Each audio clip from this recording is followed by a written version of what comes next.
የሰው ልጅ ሲሞት ከዚህ ካለም ዱንያ ላይ ታሪኩ እንዳለ ይፋቃል፣ ታሪኩ እንዳለ ይረሳል። ሶስት ነገር የሰራ ሰው ሲቀር አሉ ነብያችን አለይሂ ሰላም። አላህ ይወፍቀን። ሶስት ነገር የሰራ ሰው ቢሞትም አይሞትም አሉ። መጀመሪያ ሰደቀቱል ጃሪያ፣ በገንዘብ የምትሰራው ኸይር። ዛሬ እያንዳንዳችን በተለይ ሀብታሞቻችን ጭንቀታቸው አሉ ወሬ እንደደረሰኝ ከሆነ ሚሚለው ጭንቀት አቁመው ጭንቀት ላይ ገብተዋል አለኝ አንድ ወንድም። ገብቷቸዋል አለ ሚሚለውን ጭንቀት አቁመው ሚለው ጭንቀት ላይ ገብተዋል።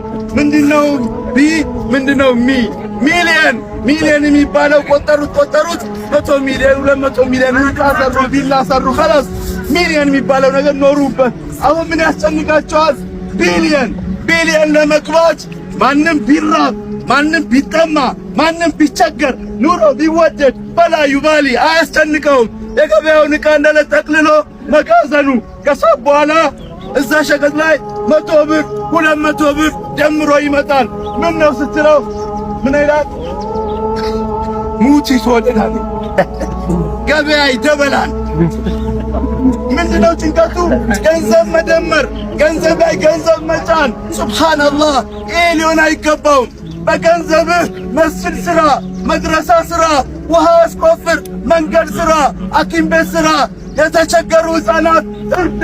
ዛሬ ኢትዮጵያ ላይ ስንት ሙስሊም ህፃናት እየከፈሩ ነው። ሐቂቃ በቦርሳ በስንዴ በደብተር ወገይሩህም እየከፈሩ ነው። ይቅርታ አድርጉልኝና እኛ ሙስሊሞች በቀን የ2,000 ብር 3,000 ብር ጫት እንቅማለን። እናስተውል። ምን እየሰራን ነው? ምን እያረግን ነው? አላህ በሰጠኝ ኒዕማ እስላምን ምን እያገለገልኩ ነው? እንጠይቅ። አንደኛው ሰደቀቱል ጃሪያ፣ ታዲያን ሁለተኛው ዓሊም መሆን። ዓሊም ነብያችን አለይሂ ሰላም ዓሊም የሆነ ሰው ትውልድ በተፈራረቀ ቁጥር የዛ ዓሊም ተማሪዎች በተፈራረቁ ቁጥር ቢሞትም ቢኖርም ሐሰናቱ ላይ ይጻፋል። ለምሳሌ እኔ ከምጮኸው አላህ ይቀበለኝ፣ ከኔ ጩኸት እኔ እጠቀማለሁ፣ ኡስታዜ የኡስታዜ ኡስታዝ ኢንሻአላህ ኡስታዝ አብዱናስርም ይጠቀማል እያለ ይወጣል ማለት ነው ወደ ላይ። ግልጽ አይደለም እንዴ? ስለዚህ ዓሊም ቢሞትም አይሞትም። ሳሊሰን ጥሩ ልጅ የወለደ ሰው። ጥሩ ልጅ ማለት ጸጉሩ G+2 G+3 ያደረገ ሕይወት አንጠልጥሎ የሚሄድ አላህን እግዚአብሔርን አላውቅም አንድ አይልም የሚል አይደለም። ሳሊህ ልጅ ማለት አላህን የሚያመልክ በአላህ ዲን የሚኖር የአላህን ቁርአን የሚያገላብጥ ሐዲስ የሚያገላብጥ ለእናት አባቱ እርሐምሁማ ከማ ረበያኒ ሰጊራ ያ ረቢ ለእናት አባቴ ማራቸው እኔ ብሞትም እንኳን ብሎ የሚል ነውና ቢላሂ አለይኩም ቆም ብለን እናስተውል። የት ነው የሚሄደው? ምን እንደሚጠብቀኝ የሚለው ነገር